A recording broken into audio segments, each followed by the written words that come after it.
Hi, everybody. Thank you so much for attending this webinar with Visa Franchise and Getson Immigration. So before we begin, I just want to say if you have any questions regarding the investor immigration process, please ask on the chat room and we'll answer all the questions in the end, or you can email us at info@visafranchise.com. You can find more information in the chat room. Visa Franchise is an immigrant investor advisor, so we help find the best franchises for foreign nationals. We've helped hundreds of clients from over 35 countries. And we'll actually start with Brian Getson, who will be reviewing the types of immigration investor options out there. So thank you so much, Brian, for being here and for being a part of it. If you could take it away, I will pull up your presentation. Very good. Thank you so much for having me today, Elizabeth and Visa Franchise. So my name is Brian Getson. I'm with the law firm of Getson Schatz in Philadelphia, Pennsylvania, and we represent individuals seeking to apply for E-2 visas in the United States. And immigration is federal law, so we can represent individuals anywhere in the United States, in any state where they are applying for an E-2 visa. And I have been practicing immigration law. I'm entering my 24th year of immigration practice, and our firm has handled many E-2 visa cases for investors. So there's really only one way to start talking about immigration in the year 2018, and that is with President Trump. And, you know, what I find with a lot of prospective clients is there's a lot of just fear and anxiety and, you know, basically just rumors and misunderstanding about, you know, what is going on with U.S. immigration. Certainly, you're constantly hearing about the president in the news with building walls and, you know, dealing with caravans and trying to deport criminal aliens. And my message for everybody is that investors are welcome to the United States in 2018, that the legal process for E-2 visas has not changed, and, you know, the laws are still the same, and, you know, E-2 visas are still being approved around the world by consular officers and the Immigration Service in the United States. So if you would like to come and invest and live and work in the United States, the E-2 is still an extremely viable option. And, you know, the message is that investors are welcome in 2018. So to give an overview of what an E-2 visa is, it is to come to the United States to legally start, own, or work for a company in the U.S. So, you know, this is not where you're coming to work for a foreign company. It's you're opening a company in the United States that you're going to have ownership interest in, and you are going to work for that company. And a franchise is an amazing way to do that. It's extremely straightforward to, you know, do an E-2 visa through a franchise. You're allowed to travel without restrictions when you have an E-2 visa. And the visa validity is different for different countries. Some have longer validity periods than others. Some have a limited amount of entries. So when we say travel with no restrictions, for some countries there are restrictions on the nature of the visa that you're going to obtain. But generally speaking, most countries you're going to have a 5-year multiple entry visa. You can bring employees of the same nationality to work for the company, and you can bring a spouse and children under 21 as your derivative. E-2 is it's a non-immigrant intent visa to the extent that you have to have intent to return to your home country at the conclusion of the visa, but at the same time, as long as you're running the business and, you know, you're successful, you can remain in the U.S. indefinitely as long as you meet the E-2 requirements. You would simply need to maintain your status in the United States and extend your visa when necessary. And those terms, a visa is a travel pass. It's the right to enter in and out of the United States. And again, that's normally a 5-year validity period for most countries. And then your status is how long you're allowed to stay in the United States following an entry. And for E-2, that is 2 years at a time, and that's governed by what's called an I-94 card. And in E-2, it's a temporary work visa. It does not lead to a green card, but you could apply for a green card by other means if you were eligible. So, for example, there's an EB-5 investor visa where the investment amount is much higher, but an E-2 visa could lead to an EB-5. If you have a family member who could sponsor you for a green card, that could go on simultaneously while you have an E-2 visa. If you could maybe apply for a green card through what's called a national interest waiver. So there's, different ways that you can apply for a green card while you hold the E-2 visa. But again, the point of the E-2 is to temporarily live and work in the U.S. So I'm going to go over the basic requirements now for obtaining an E-2 visa. So the most basic one is that you have to be a national of a country that has a qualifying treaty with the U.S. And there's a list of treaty countries on the U.S. Department of State website. And there's different treaties for E-2, which is the investor visa, and E-1, which is the trade visa. So you just want to check the website to make sure that your country is on the list of E-2 treaty countries. If you have a dual nationality, you hold 2 passports, then you can choose which nationality you want to apply for the E-2 visa under. And, you want to pick the one with the better reciprocity schedule. And that's what I was talking about earlier, the visa validity period, the number of entries allowed. If one country has a more favorable, what's called reciprocity schedule, then use that nationality to apply for the E-2 visa. However, if you're applying for a change of status from within the United States, then you have to use the nationality of the passport that you used when you entered. So again, that's just something to keep in mind. We're going to talk about where to apply a little bit later, but if you are applying in the U.S., you can only apply based upon the passport that you use to enter. And while this is, usually not common, you can have multiple individuals of different nationalities apply for an E-2 visa under the same business ownership if they own at least 50% and develop and direct the business. The second major point of applying for an E-2 visa is that the prospective business must sell commercial goods and services for a profit. And again, a franchise is an excellent way to invest in order to obtain an E-2 visa.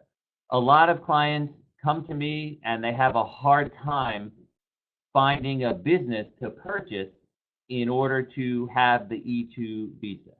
And, Visa franchise has really filled an important need in this market where they help to have you, find a franchise that's right for you. And, franchises all sell commercial goods and services for a profit. So, I refer many of my clients to Visa franchise in order to have Visa franchise help them find a franchise because, it's just a real easy way to find a business that sells commercial goods and services. So, when you're presenting your case for E-2, you're going to explain, what the business is that you want to come and run in the United States. So, you're going to provide the franchise agreement, you're going to provide the financial disclosures that the franchisor is going to give to you, and you're going to give background information about the franchise to show the nature of the business. And, your E-2 visa can be in any geographic location.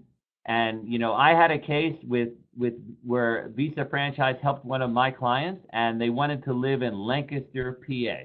And, that's not really a very big major metropolitan area, but Visa franchise was able to help them find a franchise in Lancaster, PA. So, wherever you want to live in the United States, then, you can find a franchise to be able to live in that area. And if you don't really care where you live, then you would just look for the most suitable franchise for that is going to interest you and that you're going to want to run and manage, and then you can live anywhere. So, sample types of businesses, are a restaurant, a car wash, a dry cleaner, hair care, etc. Again, nearly every franchise is going to qualify for a commercial good and service. And, again, you're looking at geographic area and the type of business that you want to run and making the decision what franchise to invest in, along with working with the franchisor and making sure they're going to accommodate the fact that you're applying for an E-2 visa.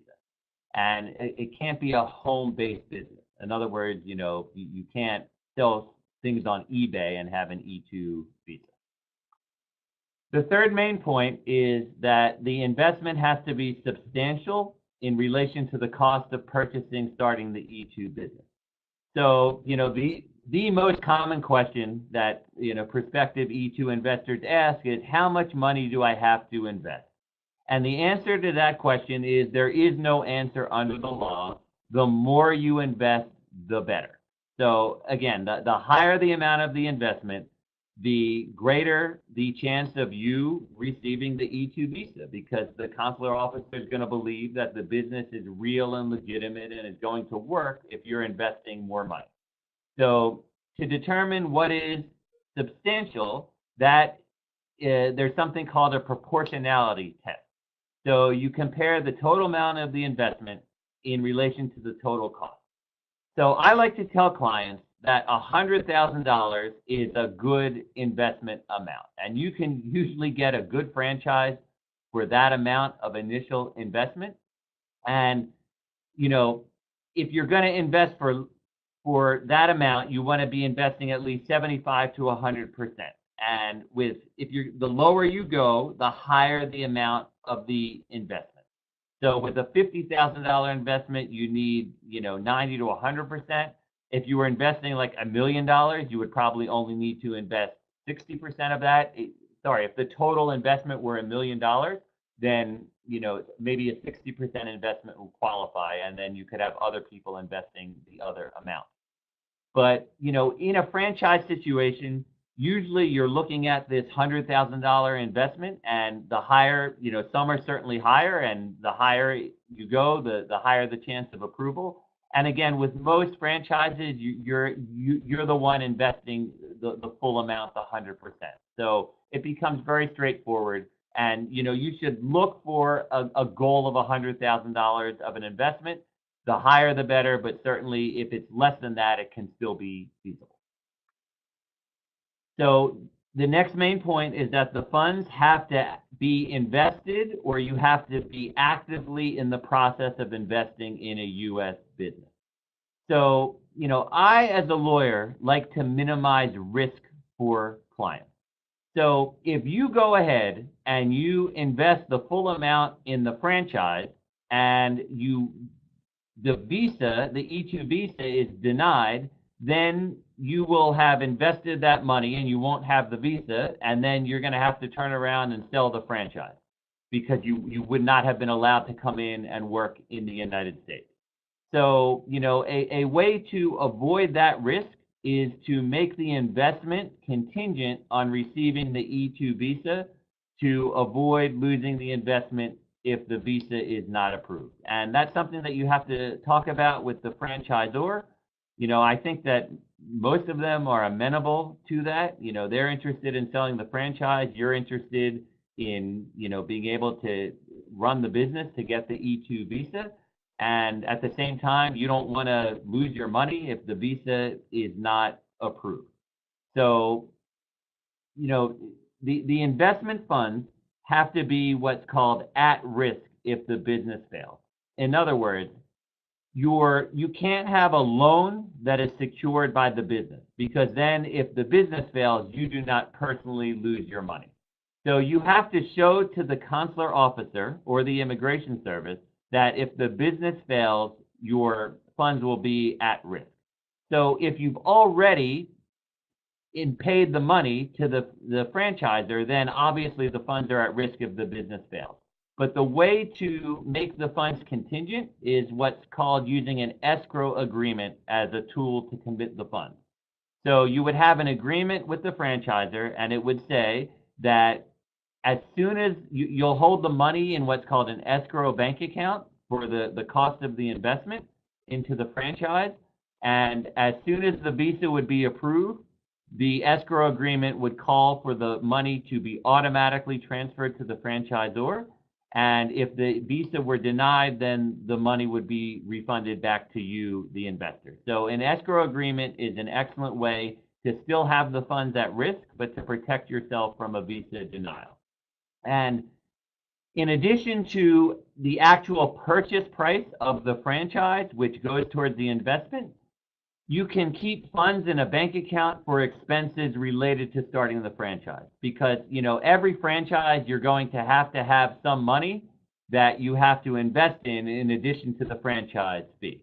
You might need to buy equipment, you might need to have a lease, you're going to need to do marketing, whatever it is. So if you have a certain amount of funds set aside in the company bank account, then those funds would count towards being at-risk funds, and you could also prepay rent, and that would also count as at-risk funds.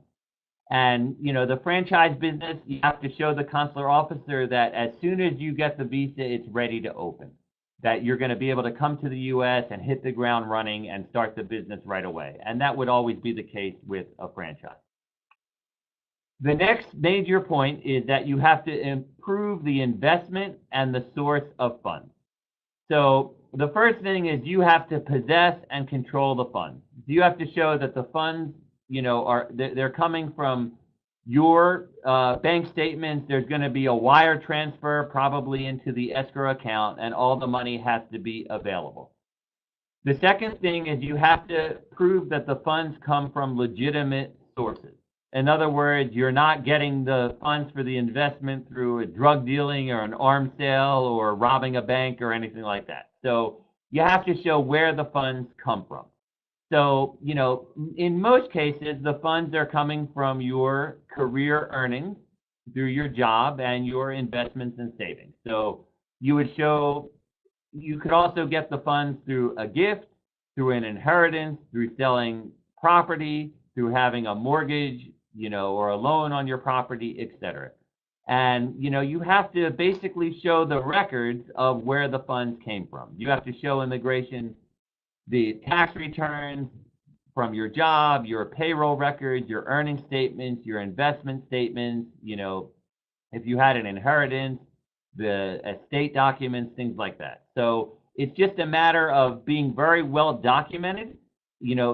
That's extremely important in all aspects of E-2 cases, is to be well documented about where your funds are coming from and the nature of the business that you're purchasing. You want to, create a very well-prepared application, and that's the role of an immigration lawyer in helping you do that, so that, the consular officer, all the I's are dotted and all the T's are crossed before you walk into that interview. The next main point is you have to develop and direct the business. And, there's two ways to do that. And the first is that you're owning at least 50% of the business. And this is usually always the case with a franchise. And in most cases with a franchise, you're owning 100% of the business. If you don't have at least 50% ownership, you have to have managerial control. But, again, you're going to own 50% of the business at least. And in most cases with franchises, you're going to own 100% of the business. And from a legal standpoint, you're not going to want to own the business in your own name. You're going to want to form a U.S. corporation, and then you will own 100% of the corporation, and the corporation will then enter into the agreement with the franchisor. And this provides liability protection, so that you're not going to be personally liable in case, if you own a store and somebody slips and falls and gets hurt, then, they could only go after the assets of the business and not you personally. So having a corporation purchase the franchise is a good way to provide liability protection. It's helpful to have managerial skills when applying for the E-2 visa. It's not absolutely necessary. Anybody with any background can qualify for an E-2 visa. But again, if you have some managerial skills, it's, it's helpful to show the consular officer that you're in a position to develop and direct the business. When you're in E-2 status, you can only work for the E-2 business. You're not allowed to work anywhere else, but your derivative spouse can obtain an open market work authorization, which is called an EAD, and your spouse can then work anywhere. So this is a really important part of E-2 visas, the next main header, which is that the investment must be more than marginal. And this is, one of the main reasons why E-2 visa cases may be denied. And what this means is that you have to earn more than just enough income for you and your family. So there's no real way to know what that means. There's no definition of it. It's just you kind of know it when you see it. If you're going to be having a business and you're only projected to earn a salary of $15,000 to $20,000 a year, you're probably not going to get the E-2 visa because that's not providing for more than just an income for you or your family. So the business has to generate more than enough income to support you. And, when you're buying a franchise, there's projections of your, the finances, the growth of the franchise, et cetera. They have a history of how other franchises perform, and you would show all of that information to the consular officer. Another way to prove that your investment is more than marginal is that the business has the ability to make a significant economic contribution to the community within 5 years. But again, you're going to have the highest chance of approval if you show that the business is generating more than enough income to support you and your family. So every E-2 visa application has to be accompanied by a business plan with 5-year financial projections. And our law firm works closely with a E-2 visa business plan writer. And, the business plan talks about the franchise. It talks about what you're going to do to run it and grow it. And then it talks about your salary, your financial projections, job growth, et cetera. So, if I could say what's the number one most important part of an E-2 visa application is the business plan. You don't have to hire U.S. workers initially, but you have to have employees and projected employee growth. That's a major consideration in an E-2 visa application, and a plan to hire U.S. employees to show the business is more than marginal. Again, the consular officer wants to see your business plan. They want to see growth. They want to see that you're going to hire U.S. workers. If there's no plan to hire anybody and to grow the business, you're probably not going to get the visa. That's one of the things that is important to the Trump administration. There's this memo called Buy American, Hire American. So if you can show that you're going to, employ U.S. workers, then, that's almost a must at this point in order to show the investment's going to be more than marginal. And, during the course of the initial period of stay, you want to be able to maintain financial records of the business, because when you have to go back for the renewal, you want to show the consular officer that the business plan you gave them has actually been followed through on, that, you're not in the same place you were when you first started the franchise. So, and in any event, to run a franchise business, you're going to need employees anyway. So that's not something that you usually do by yourself.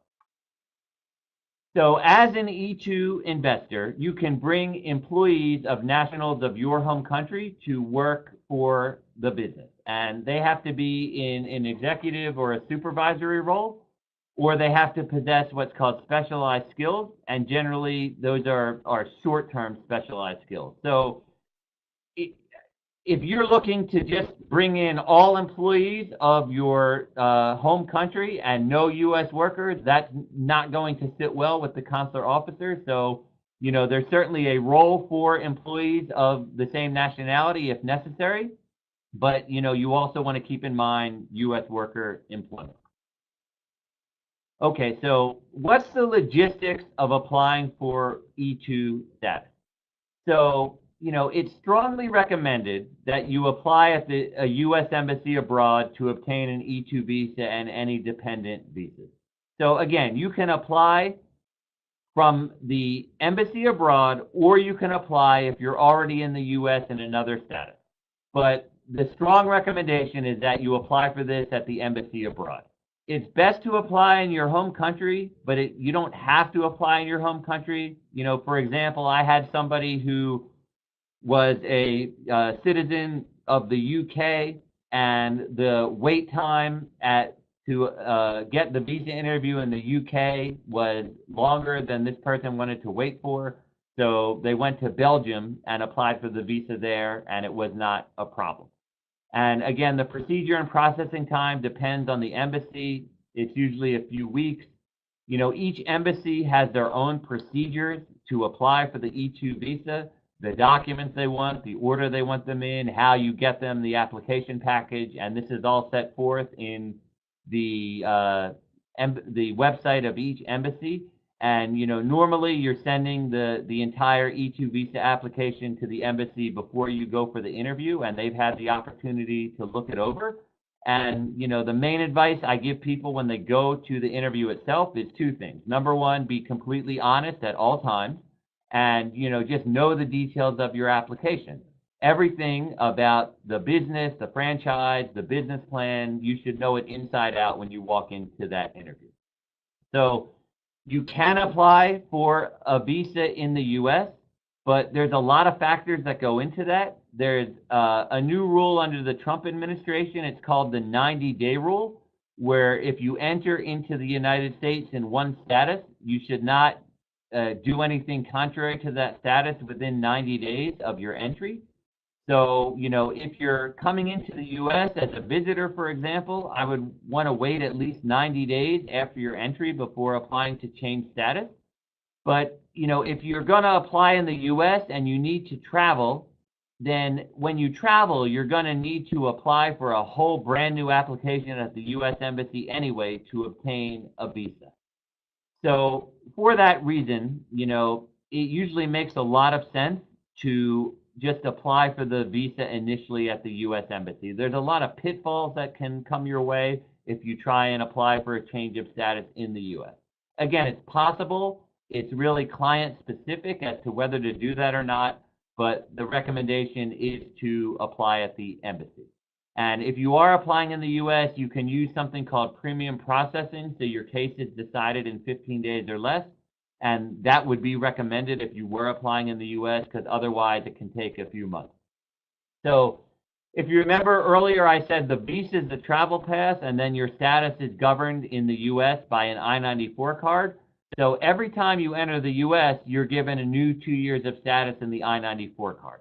So, you know, if you're traveling frequently and you have a 5-year multiple entry visa, every time you come in, you're going to get 2 new years of status until your visa runs out, and then you have to apply for a new visa. So you want to monitor your status. You know, you absolutely cannot let that I-94 card expire. And, you know, to get an extension, you can either apply at the U.S. Embassy, or if you didn't need a visa, then you could apply for an extension of status for another 2 years from within the United States. It's certainly okay to visit the U.S. beforehand to investigate the prospective business. You know, you could come into the U.S. as a visitor. You could, you know, look at locations for your franchise. You could, you know, meet with the franchisor possibly. So, you know, that's perfectly fine to come and investigate the business. And, you know, you can't appeal a denial of an E-2 visa, but you could resubmit it. So if the consular officer said, you know, hey, you know, I didn't really think the business plan was detailed enough, then, or the, you know, I want more information about the financials of the franchise, then you could resubmit the application with what the consular officer was looking for. So, you know, there's essentially 4 professionals that you need to assist with the E-2 visa process. The first one is Visa Franchise, to help you find the franchise. The second is a corporate lawyer, and the corporate lawyer assists with incorporating the business that you're going to have in the United States to purchase the franchise, and that might be set up as an LLC, it might be set up as an S corporation. That really would depend on the state you're living in and, you know, the nature of the business, and that's what the corporate lawyer helps to do. And then the corporate lawyer reviews the franchise agreement and, drafts the escrow agreement for the investment fund. And then, you need an immigration lawyer. And, what I tell people is my role is kind of the quarterback of the process. I am the liaison with Visa Franchise. I liaison with the corporate lawyer. I liaison with the business plan writer. I make sure that everything is done properly. And then I, provide you advice on what documents you need and, give you guidance on the business plan and, how to present the case. And then I will actually draft and the entire application packet and supporting documents and then submit it to the embassy. And then the fourth professional that you need is a business plan writer.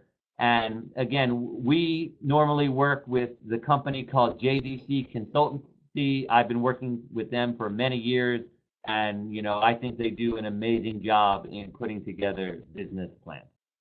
So that's an overview of the E-2 process. And, my website is click4immigration.com. You can find out more information about me on that website. My email is there also, which is bgetson, B-G-E-T-S-O-N, @getsonimmigration.com. And, if you have any questions legally about an E-2 visa, feel free to either call or email. So now I'm going to turn it back over to Elizabeth.